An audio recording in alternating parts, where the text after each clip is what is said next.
although I had put their email addresses in the guest list, but somehow I don't know. Many people I'm getting this. They're asking to join, so I have to manually admit everyone. Okay. Okay. So,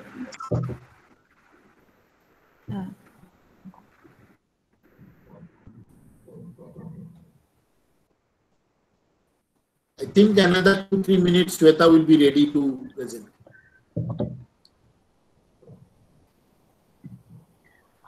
Yes, sir, sure. Like I'll be, I think ready in 5-10 minutes. I'm so sorry for the delay, guys. No, no, it's okay. People are still joining. Okay, that's cool. We can start at 5:05, as Shruti said. No issue. yeah, Okay. I think five more minutes is no problem at all. People are still joining. Yeah.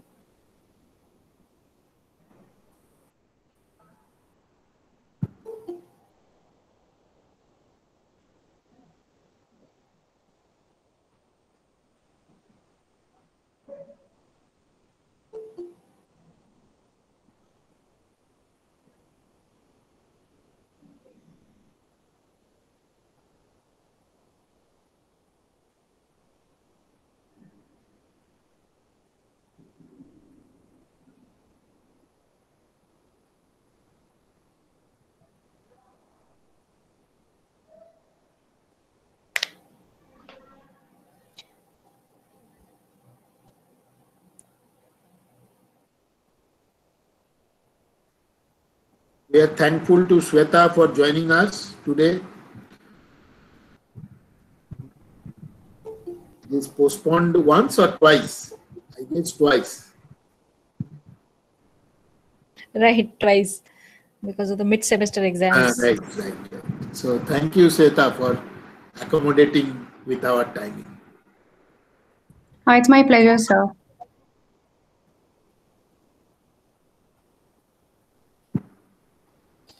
Professor Soman, many people are also, I think, joining for the first time. So, if you could also talk a little bit about the objective of the about the AILP Center and the objective of the colloquium series that we have started under this AILP Center.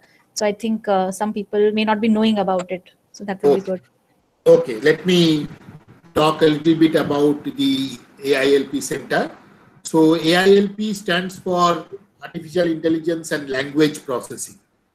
So at DICT, we have a considerably significant group of faculty members doing research in the area of artificial intelligence, machine learning, natural language processing, etc. But as usual in Indian scenario, we are little bit reluctant in most of the cases to collaborate as far as research is concerned. But collaborative research is the thing that makes the research more visible, more strong, more enhanced, and more to accept by the large section of people. Because if I am doing something by my own, so my own community will be knowing, not many others. So basically the research we perceive is a collaborative work that will fetch the more visibility, more branding, more recognition for the researchers, and more meaningful research in some sense, as there are many directions coming together and joining hand to do the research. So with this aim in mind, not only within DICT, but outside DICT, we feel that there should be a community by which we can collaborate, we can talk to each other, and we can understand the problem definition, research problem definition, research challenges of each other, and can interact with each other for the more enhanced aspect of research. So, for example, DICT has already an MOU with IIT Jammu, right? So, there are faculty members of IIT Jammu, there are faculty members of DICT, they are guiding MTech students, they will be in future guiding MTech students.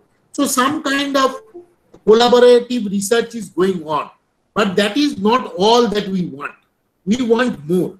So with that aim in mind, we established the Center for Artificial intelligence and language processing, which encompasses the entire gamut of AI, ML, and natural language processing.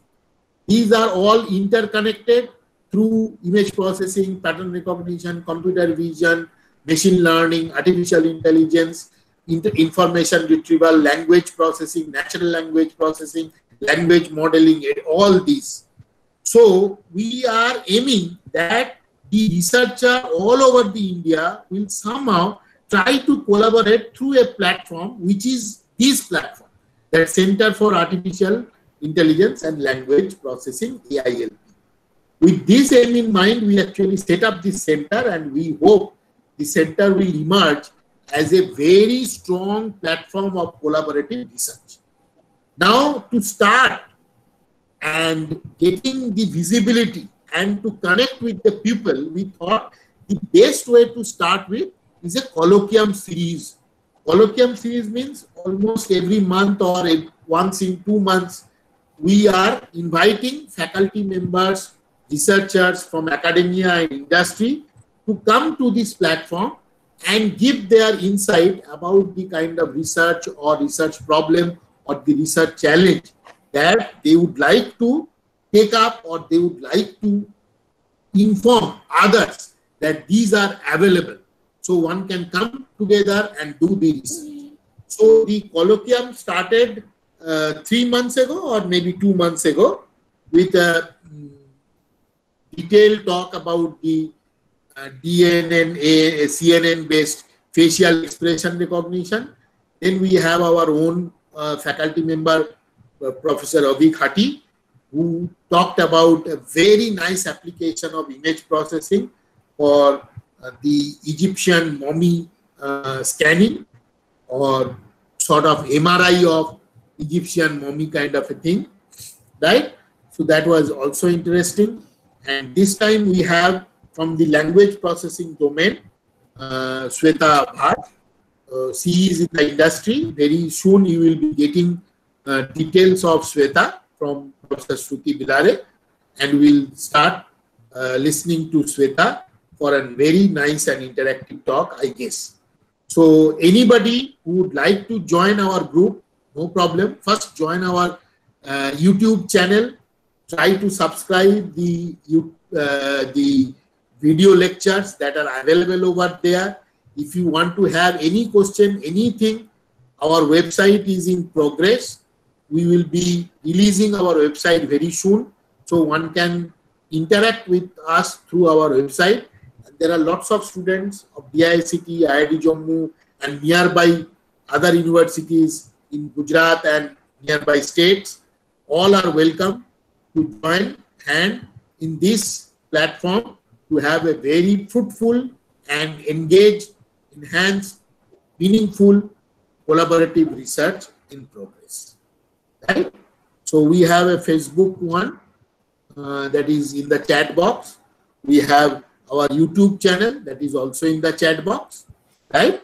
One can look at that and can join the collaborative research.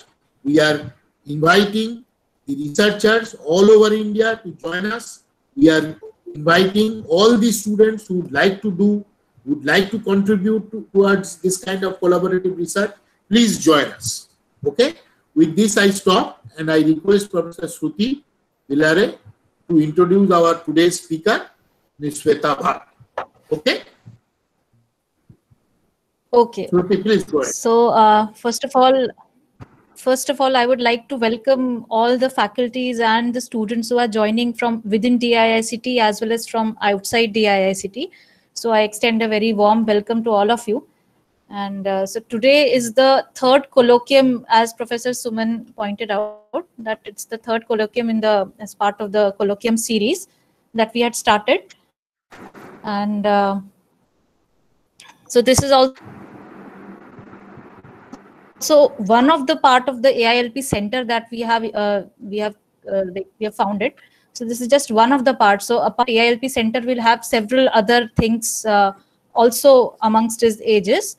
Okay, so the objective of this is basically research collaboration and then promotion of the research, and to basically inculcate an environment of research from within DISCT, as well as amongst different faculties and students. So this is basically for promotion of the research in India. So I will actually quickly introduce you. I will talk about the speaker. So today actually we have Ms. Shweta Bhatt amongst us. So right now I think there's some technical problem. She's not been able to start the presentation, but I'll give a quick introduction to her. I'll read out her short biography. So Ms. Shweta Bhatt works as a data scientist from at Jupyter, and she's based out of Bangalore. So she's a Google developer expert for machine learning and an artificial intelligence and machine learning mentor at Spring. Her interests within AI include natural language processing, deep learning, reinforcement learning, and game theory. Okay, and she holds a master's degree from King's College London in artificial intelligence and an undergraduate degree from Birla Institute of Technology and Science, Pilani, in information systems. So, so this is about Ms. Shweta.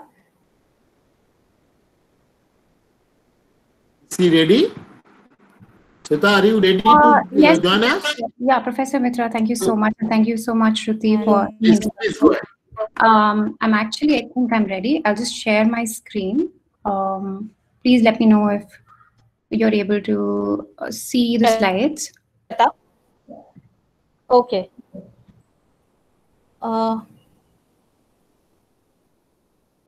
Yeah, I think it is in progress. It's available now. Okay, so you can see my slides, right? Right. Okay, no other view. So we fixed it.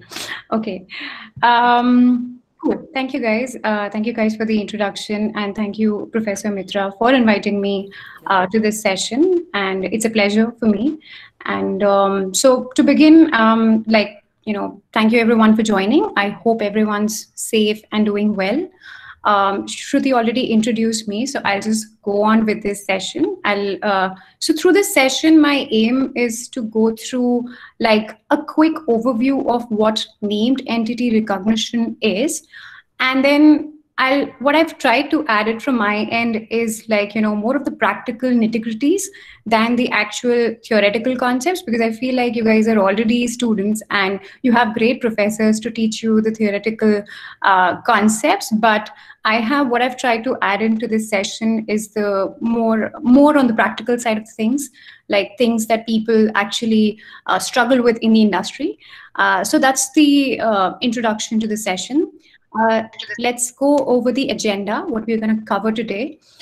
So we'll basically cover the definition of named entity recognition, what this problem really is, and how does it fit with other problems within NLP.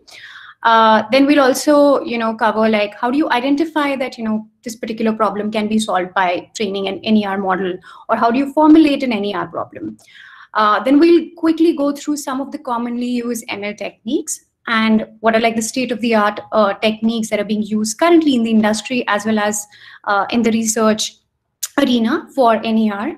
We'll cover the sequence models approach for NER. We'll also, this is something that I've added from my end, is the training data set preparation, quick tips on how can you actually prepare good quality data sets for training your NER models. We'll cover a little bit also on the deep learning approaches, which are being currently used for training NER models.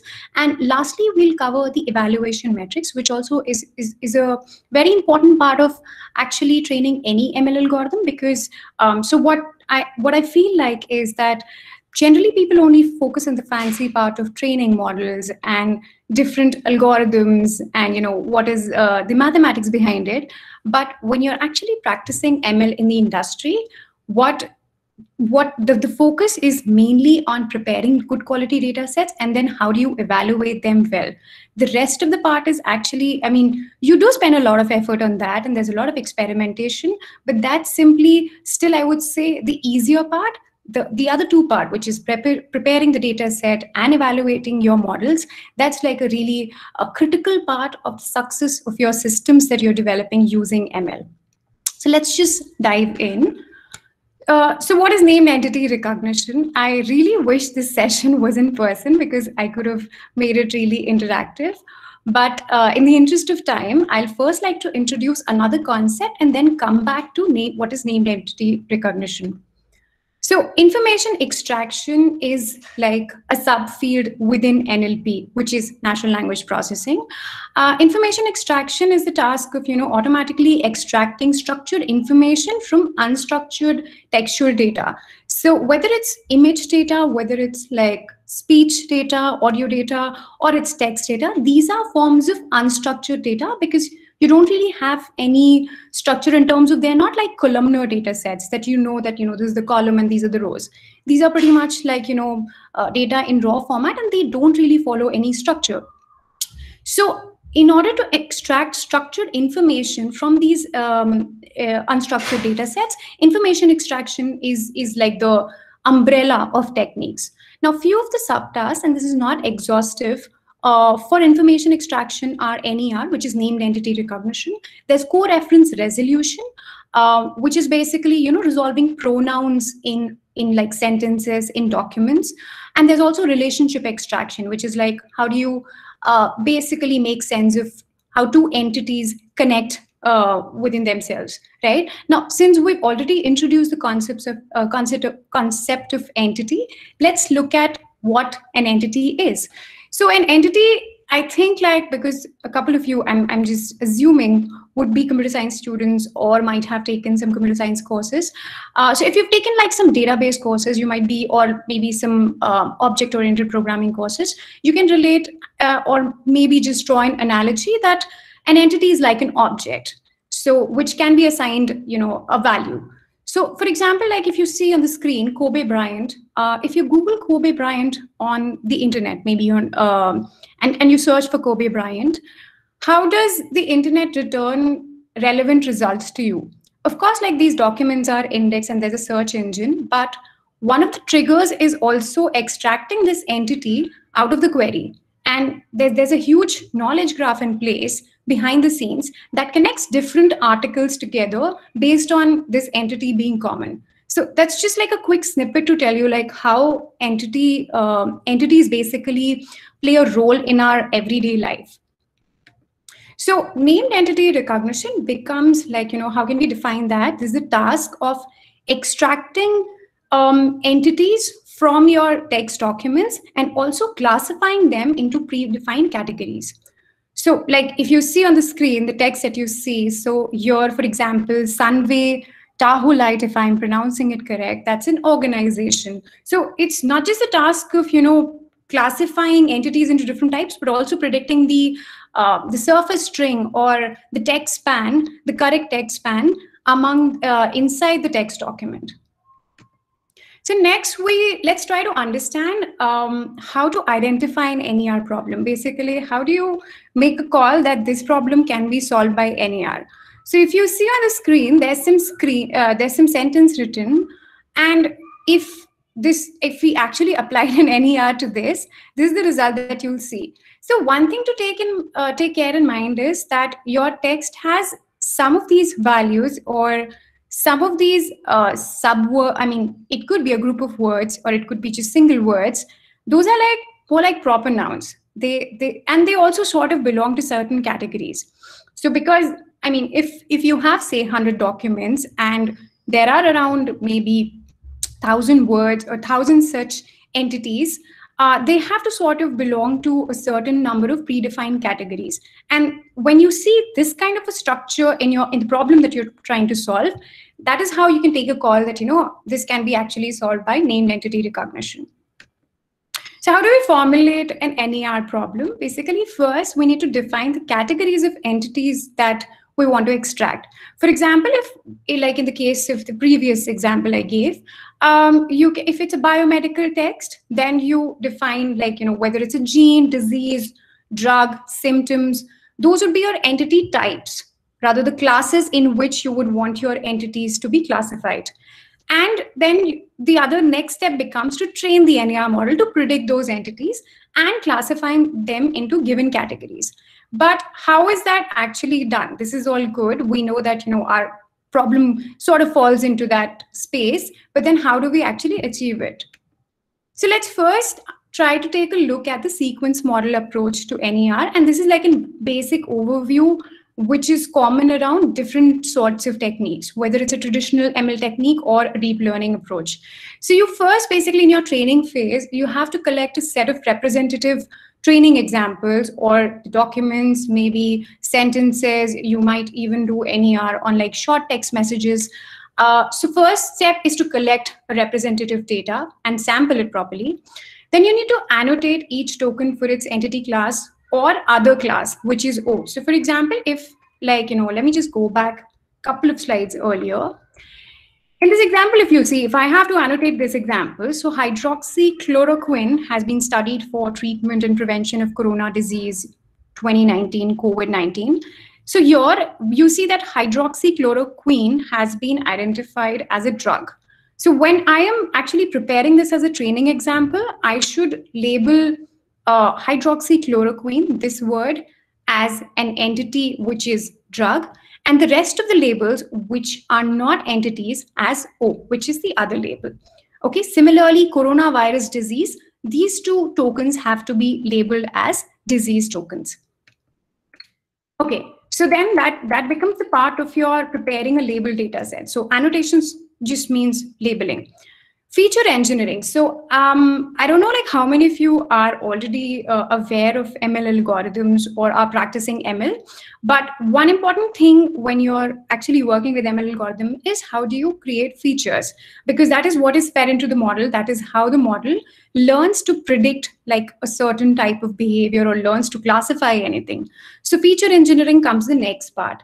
And then comes the training part, which is training a sequence classifier to predict the labels. So this classification is actually at the subsequence level, and this is not at like the document grain level. So for example, if you would have came across sentiment analysis or text classification, those are more like you're trying to classify the whole document. But in this case, you're trying to classify each token.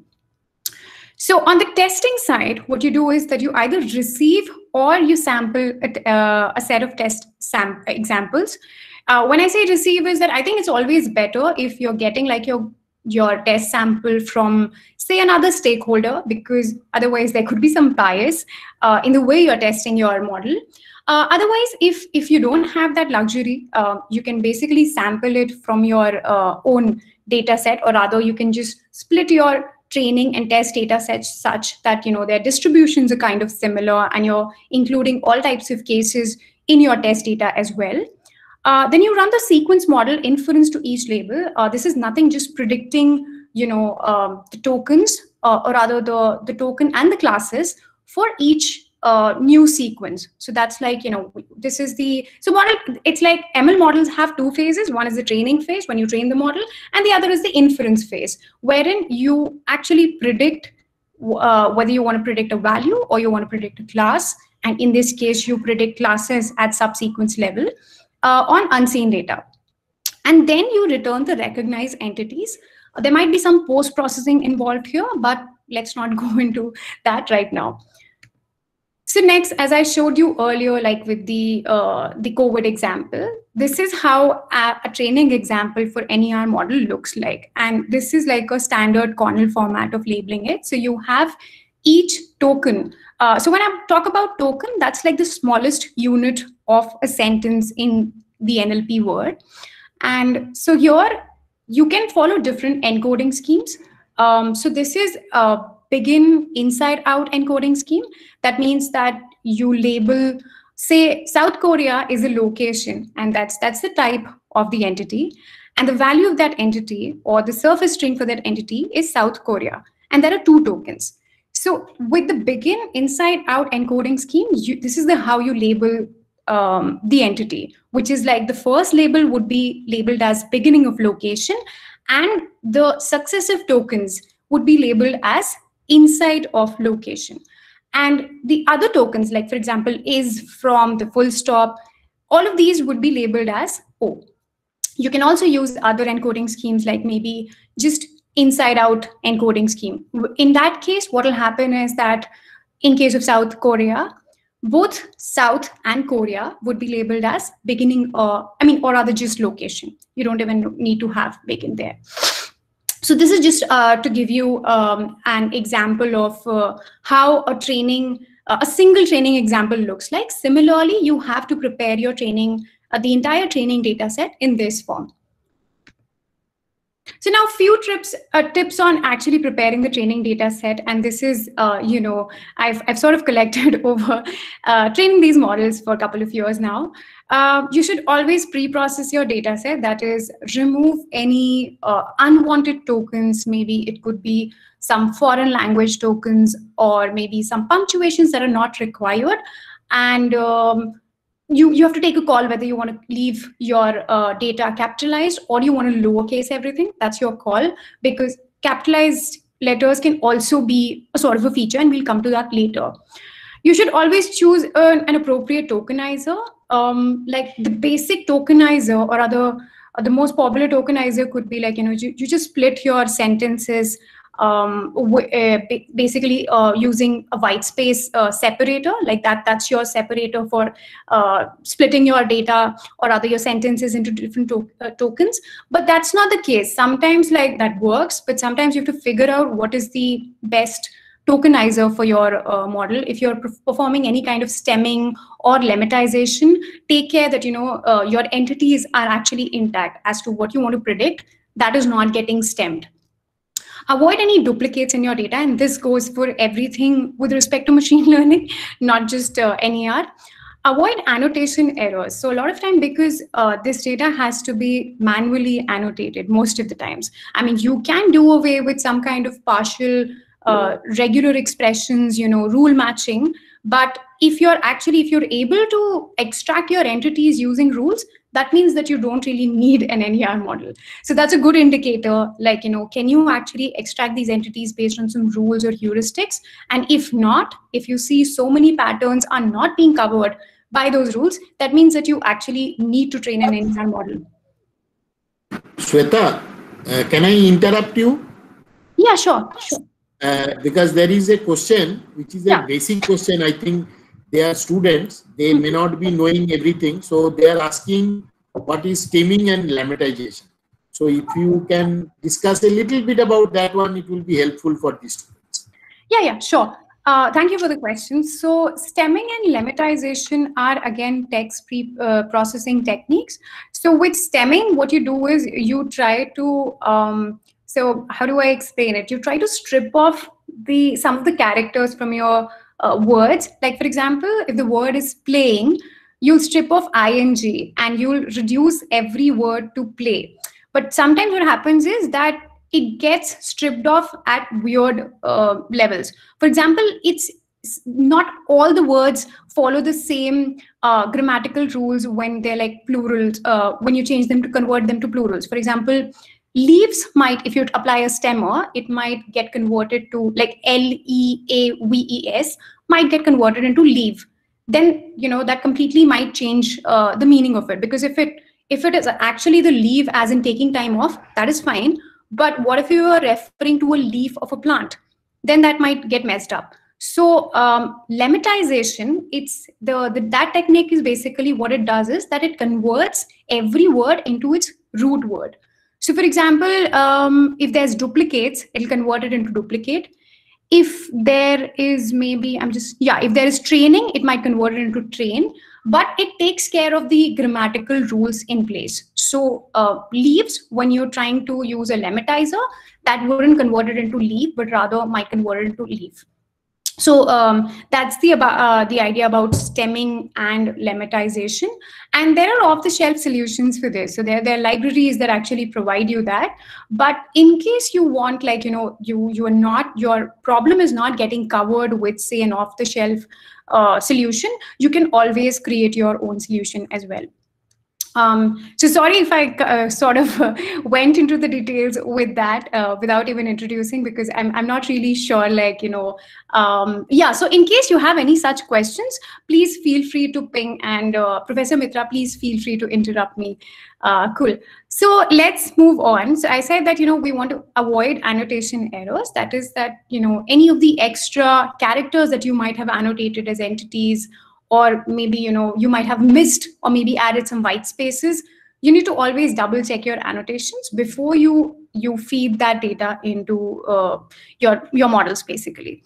Then comes sampling. So sampling is also a very important part when you're training ML models in general, and especially with respect to named entity recognition, because this is at two levels. It's like classification also, and identification of surface strings or text spans as well. So it's important for you to keep enough variations in your training example. By that I mean that, you should take care that you have enough types of examples. For example, if you have, say, names of countries, so have countries which sort of are only one word, like India or England, and also have countries which are like two words, maybe Great Britain, or like which are more than two words, which is like United States of America. So this is the kind of variation in the number of tokens in your entities. The other kind of variations could be that when you're trying to add examples, you should also experiment with different, the positions in your text. Like maybe in one sentence, the entity, which is country, is occurring at the beginning of your text. In some other example, it should occur maybe somewhere in between. And there should also be examples wherein the sentence ends with the entity. So these are the kind of variations that you should ensure your data has.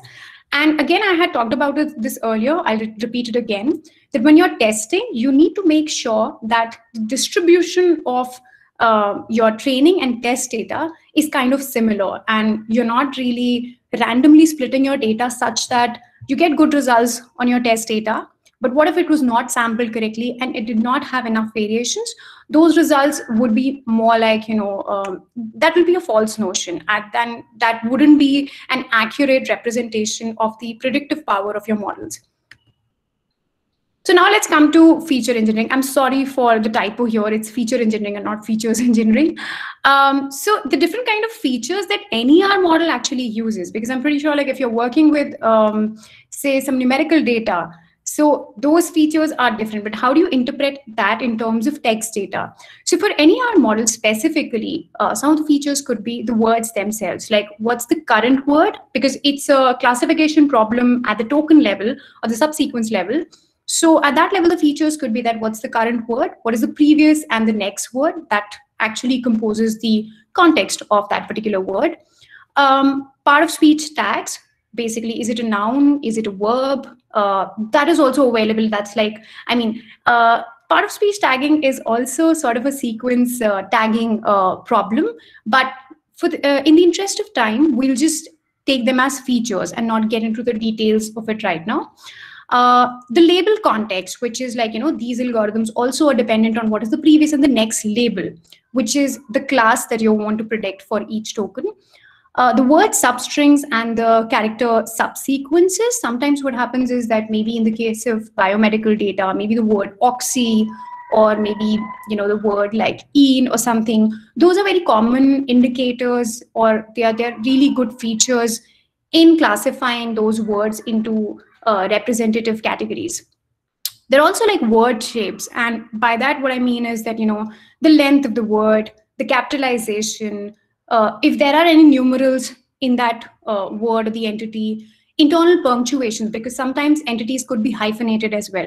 So broadly, these are the different types of features that a model learns. And this is not exhaustive. Of course, it could be, you can have characters also as features, but roughly this is what I want to cover in the feature engineering part. Now let's look at the some of the approaches for building for training NER models.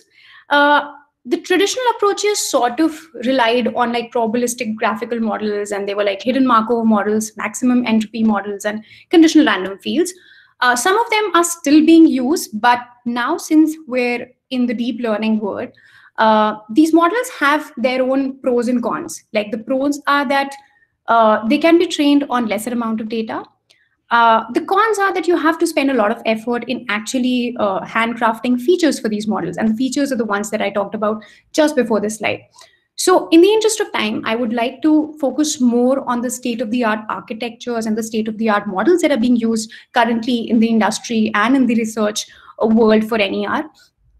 So moving on, so this is a snapshot from NLP Progress. This is a website maintained for different NLP tasks and what are the state-of-the-art models for these tasks. So for named entity recognition, if you see, still a lot of CRF-based models, that is conditional random field models, are being used. And if you see, if you just try to understand, I don't know if you guys have heard of BERT, Elmo, and FLAIR.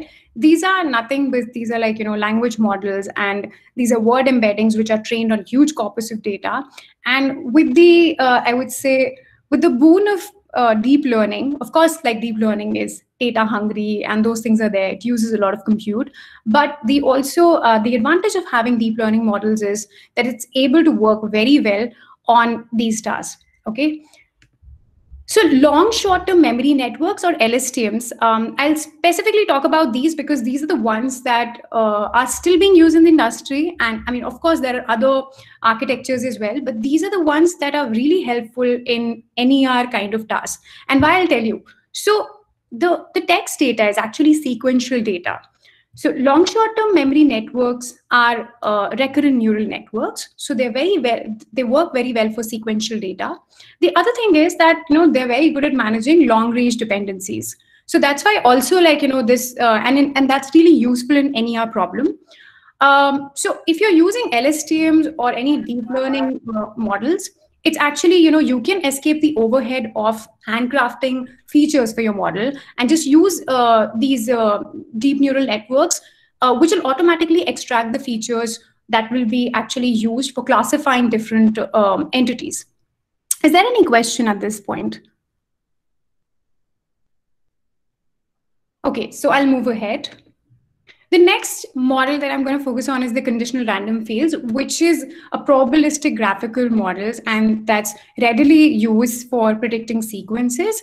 Again, going into the depth of probabilistic graphical models is not the scope of this talk, but what I want to say is that these are like the BiLSTMs and CRFs is like the standard architecture which is used for NER models. But having said that, there are other things that you can try. Like you can try transformers with CRFs, or maybe you can try only BERT-based or LSTMs models. That might also work because effectively neural networks are classifiers, right? But then different papers have actually shown that using a conditional random field layer. So how this basically architecture goes is that you input there is your input sentence. And then you featureize it using either some word embeddings or maybe you pass it to an LSTM network. Post that, you actually feed that output, that hidden state, into conditional random field layer, which gives out the actual labels, which gives out the classes. So you input a sentence, and what you get out is the predicted labels, which is whether it's like a location or whether it's an outside label for each token in your text data. So conditional random fields have been proven to work very well for this task. There are also some pre-trained NER models, which are like off-the-shelf solutions that you can use maybe if you're starting out with training your first NER model. You can use NLTK. You can use the NER model provided by Spacie library, also by FLAIR. FLAIR is again like it's a deep learning model, but it's really effective for NER tasks. Of course, beyond this also, even BERT works very well for NER. So I think I would suggest that if you're trying out this problem for the first time, maybe start with NLTK, go with Spacie, and then try FLAIR and BERT. Now let's come to the critical task, which is evaluating your NER model. So while it seems simple that there's a classification task at hand, and that's at the token level, and that's why you see this confusion matrix. Yeah. So which kind of calculates your precision, recall, and accuracy. I'm going to quickly explain what precision means. In simple terms, precision means that out of the predictions that your model did, how many of them were correct predictions? And recall means that out of the predictions, or out of the correct entities that were already there in your data set, how many of them were predicted correctly by your model? So that's recall. And these are like standard metrics for classification. I'm pretty sure like if any of you have trained any classification models, you definitely would have seen this diagram here. And accuracy, of course, is like, your proportion of correct predictions over all the predictions. But what I'm trying to say here is that precision, recall, F1 score is actually a harmonic mean between precision and recall. And because precision and recall are kind of like, if you want to optimize for precision, your recall might go down and the other way around. So F1 score is considered as like maybe a stable metric to check if you want to balance both precision and recall. So these metrics are good when your problem statement is slightly simple in terms that, maybe your entities are only single tokens and you're not really dealing with multi-token entities here. So these metrics are good for tuning your models and maybe selecting a good model. But overall, if you have to evaluate your model on any gold standard data set, when I say gold standard data set, that means that has been correctly annotated by humans and there are no errors possible in that. And you want and that's also sort of like an unseen data for your model. So your model has never seen that data. So if you want to evaluate or compare your predictions against the true values or the classes in your gold standard data set, then you have to go beyond these classical metrics. So let's first try and understand what are the kind of errors that can happen when predicting NER outputs. So surface string, which is like the value, for example, like South Korea. So South Korea is a surface string and the entity type is location. So surface string and the entity type, when these both match, that means that your prediction is correct. And if the system has hypothesized an entity, that means it's a false positive. What it really means is that, there was no entity, but your system incorrectly predicted one. When the system misses an entity, that's like a false negative, which means that there was an entity. Like say, there was maybe like say, for example, I'll give you, in e-commerce data, red is also a color and it can be a brand. But now because red is a very common word in an English language, your model might actually miss out on that, maybe even for Apple, right? So if that happens, that means your model did not predict when an entity was there. That's a false negative. If a system assigns a wrong entity type, for example, the entity, the surface string is correctly predicted by your model, but the entity type is maybe incorrect. It instead of say location, it predicted a particular entity to be person. When the other kind of error could be that, your system gets boundary of the surface string wrong.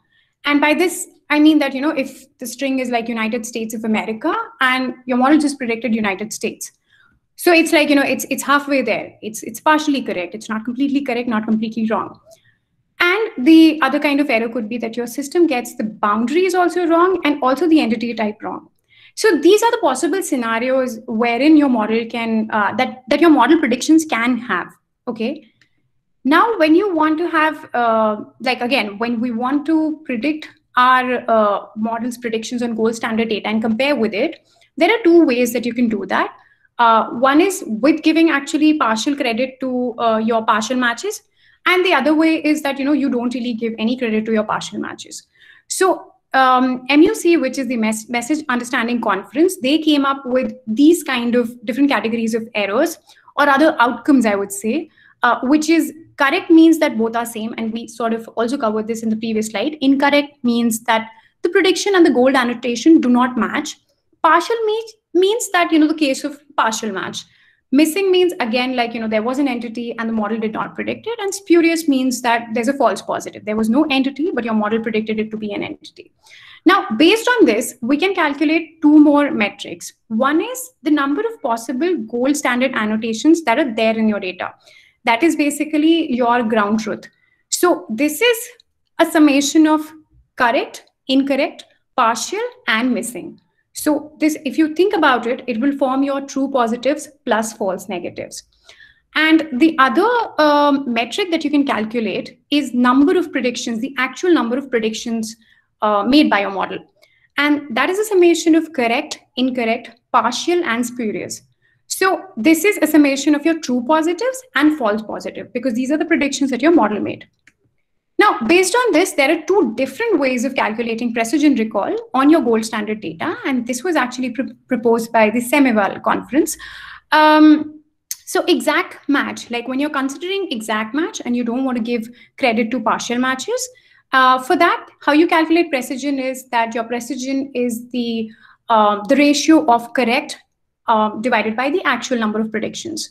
And you can see that the same formula holds here, and that's the actual definition of precision, which is true positives divided by true positives and plus false positives. And recall is actually the ratio of correct divided by possible, was that the annotations? Yes, exactly.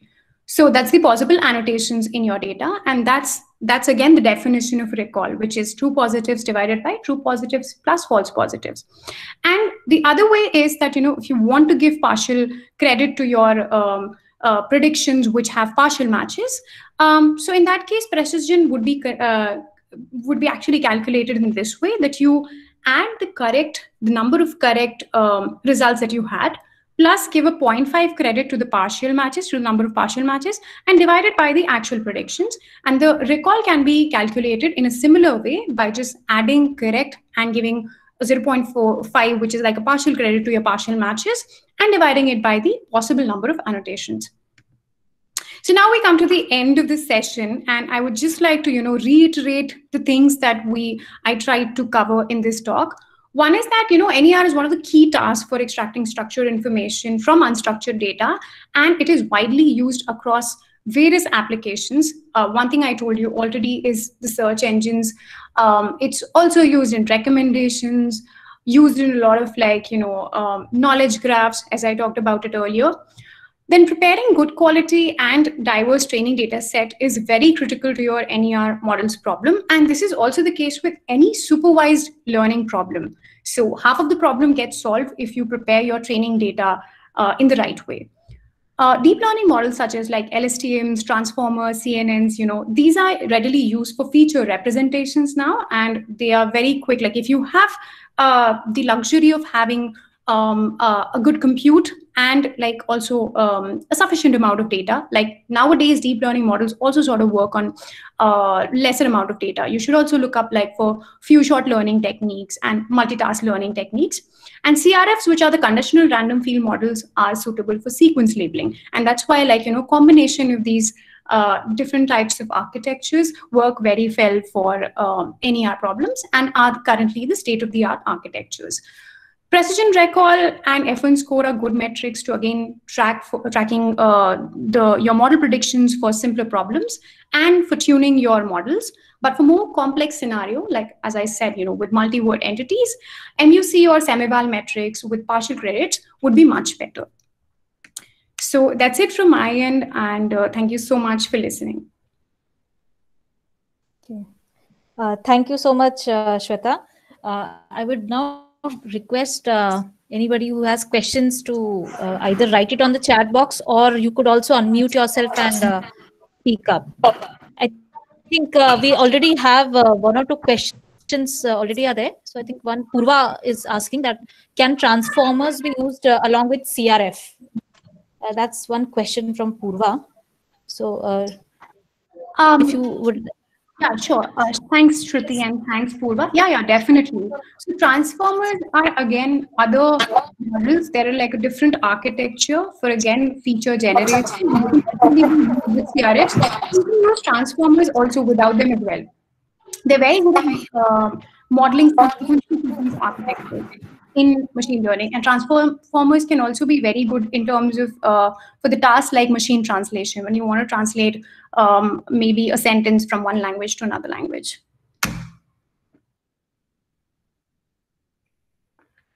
Okay, we have one more question. Purva, you can ask any follow-up questions if you like, okay? So we have Pranita who is asking, are word embeddings mandatory, or working with pre-trained model will be sufficient? Okay, that's a good question. So that depends on the domain wherein you're applying this task. For example, if you're if you are predicting, say, person, location, organization, most of the common entities which are actually covered by these pre-trained models. So these pre-trained models predict these entities which are more general in nature, and they have been trained on data which kind of belongs to the general language domain. So if your task or maybe your data set also belongs to a general domain, then using pre-trained models, off-the-shelf solutions is going to work very well. Having said that, sometimes what happens is a combination of them also works. You can either fine-tune a pre-trained model, that is, change the last layer and maybe train it for your with your custom data on the downstream tasks. Or what you can do is maybe train your custom embeddings as well. So that depends if your domain, maybe like if you're working in a biomedical domain, or if you're working on maybe like a financial domain, then sometimes what happens is that the pre-trained models might not work very well.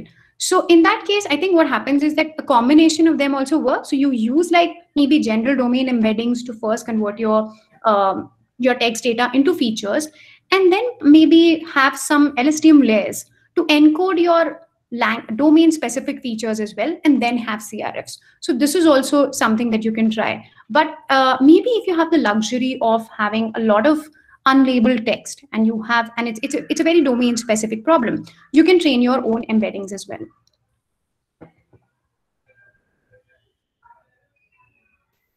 Okay, thank you, Shweta.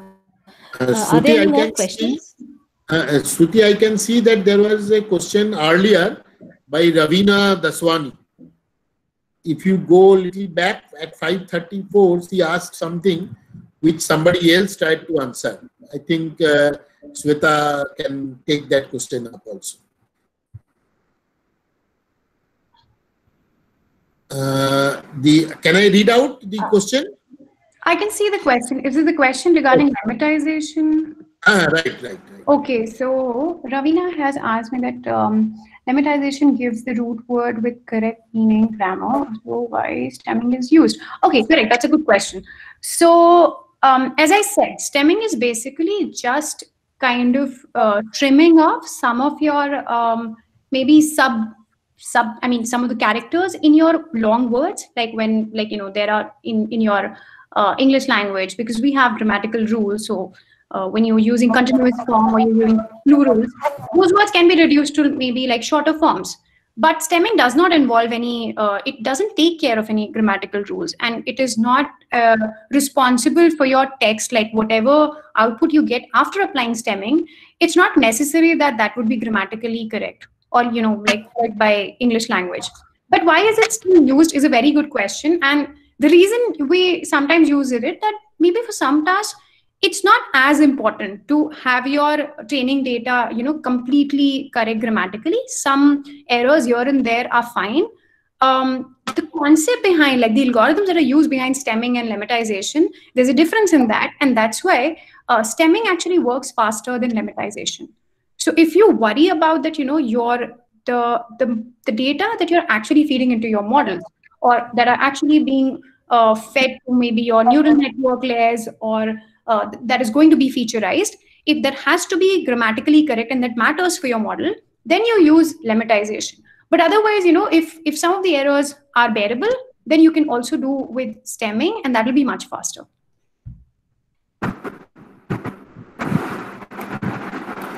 I have one query. Sure, Professor. Yeah, let me know. Shweta, you see, most of the time that researchers are working on English language, right?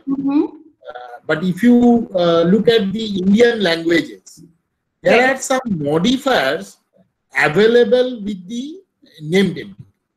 For example, say if I say that Olympic Games started in Paris, right? So here, this Paris is a very separate word than all other words. That so is you right. can identify that as a named entity as Paris. Correct. But if you come to the Indian language, though I do not know Gujarati, but let me explain you that what it would be almost like a Gujarati. Say they will say Paris ma Olympics game no शुरुआत. So it is not Paris. It is saying Paris ma. So in Paris, which was in English, now in Gujarati, it says Paris ma. Is there any Gujarati? Am I right? Paris would be, I think it would be converted into. So how do you identify them? Because it is not Paris. It is written as Paris ma. So if you come to a Gujarati language named entity recognition. So then, yes, so I think different languages would follow like different rules, and I don't have experience with working with any other language apart from English so far. But what I can say is that even in English you can have these issues. Like Paris is also the name of person, so that becomes a problem of named entity disambiguation. Like even if you extract the entity, like you don't know, like if you have a vast amount of text from say Google or from say Wikipedia, you'll still have to resolve whether Paris is a location in a particular context or is it the name of a person. So that again becomes the problem of named entity disambiguation and entity linking, that is basically resolving these entities to Wikipedia entries or some other publicly known database. So what I was trying to say is that there are enough amount of problems with English language as well. Okay. So, and one has to actually take care of something within the model to handle all these problems, right? Is that the correct way to... No, that becomes a separate problem. So, you have to sort of isolate these problems. So, named entity recognition only predicts the surface string and the entity type. The other problem becomes now, how do you actually link these entities to real world entities? So like, again, maybe Apple as a brand or like an electronics brand, or whether Apple is a fruit, that linking would be followed after the entity has been extracted. So maybe like, you're aware that this is a certain, the entity or the entity value is Apple, but whether it's a fruit or whether it's the electronic brand, that would be decided based on the context. That will be by the sequence of words, that before the word and after the word. That sequence will be. Right, yeah. But that again becomes like a separate problem. Okay. So that's all from my side. Is there anything else? Where is Surupendu? I have seen Surupendu. Surupendu, you have any question?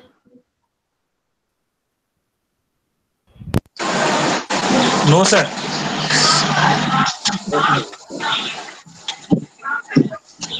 Guys, if you have any questions, you can reach out to me, like, either on LinkedIn or Twitter also with your questions. If you have any questions, like after the session as well, feel free to reach out to me. Yeah, I think there is something on the chat box. Pragmatic analysis from last sentence, I think. Is that a Prabhat Kumar Sharma? Can you please elaborate on what you're trying to ask? Please unmute yourself and probably ask more elaborately.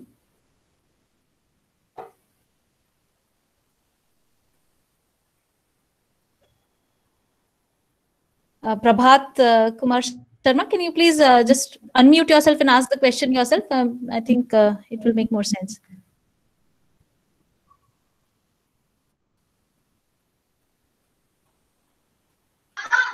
So, Shweta. Oh, okay. So, Shweta, can you I had some curiosity. So, what proportion of your team works on data preparation tasks, and how many of you work on the actual like modeling and training the machine learning models? So, I just had this curiosity in mind. Sure. Shruti, so to answer that question, basically, it depends on like for preparing training data sets for training machine learning models. We have like so we have 2 data scientists in my team, and there are also like a bunch of interns that we have from various colleges in India, and then we have like the ML engineers and data engineers in the team as well. So preparing the data set is the onus of like the data scientists, and if there are any data science interns are there in the team, And like, so roughly, I think maybe 1 or 2 people would be working on preparing those data sets. And training the models also becomes like, it's more like a team task. So like maybe if 3 people are working on a task, or if 1 or 2 people, sometimes like, when I started out, I was working solely on that task because we were still hiring people. So, I mean, it just depends on how many resources are available. But largely, I would say like preparing data sets is the onus of the data scientists or any data science interns that are there in the team. Training the models are also their onus. Deploying those models and actually making sure that, they're sort of integrated well with the backend systems, that's the onus on the engineers in the team. Okay.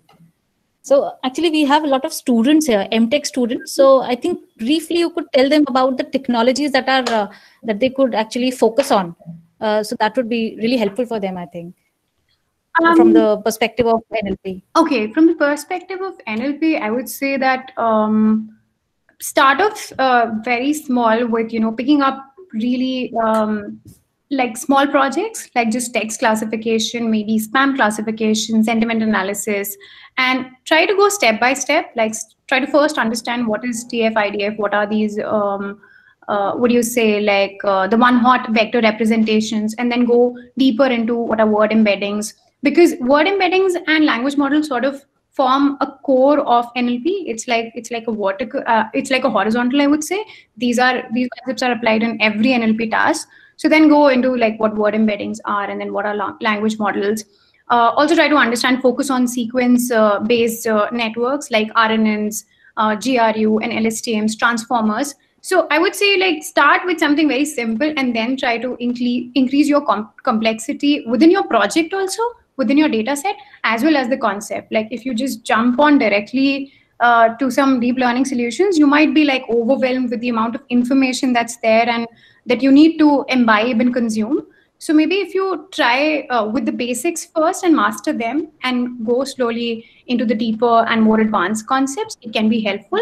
And always like pick up projects that within like domains and pick up topics that interest you, and then you sort of work. If you work through them, it'll always be like interesting for you to work on those projects, and you'll always be curious to apply better techniques to see, like, just have that curious frame of mind to experiment.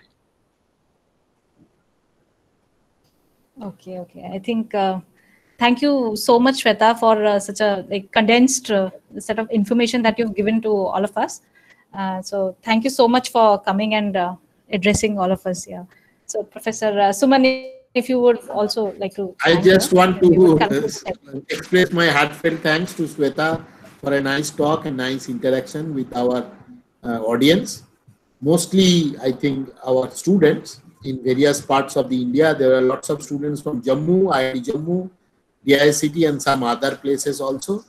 So thank you very much. Thank you for the interaction and for the audience, especially for the student audience, as Shweta already informed all of you. You can contact her in Twitter handle. Okay? Yeah, thank you very much, Professor. Thank you very much, Shruti. It was a pleasure for me also to actually interact with the audience as well as you guys. Thank you. Thank you. Thank you so much. Thank you so much, everyone, for joining. So with this we end, Shruti? Right. Yeah, sure. Oh, okay. Thank you. The recording will be available on the YouTube. Okay, in case anybody wants to take a second look, that would be available. Okay. Sure. Yeah. Thank you so much. Thank you.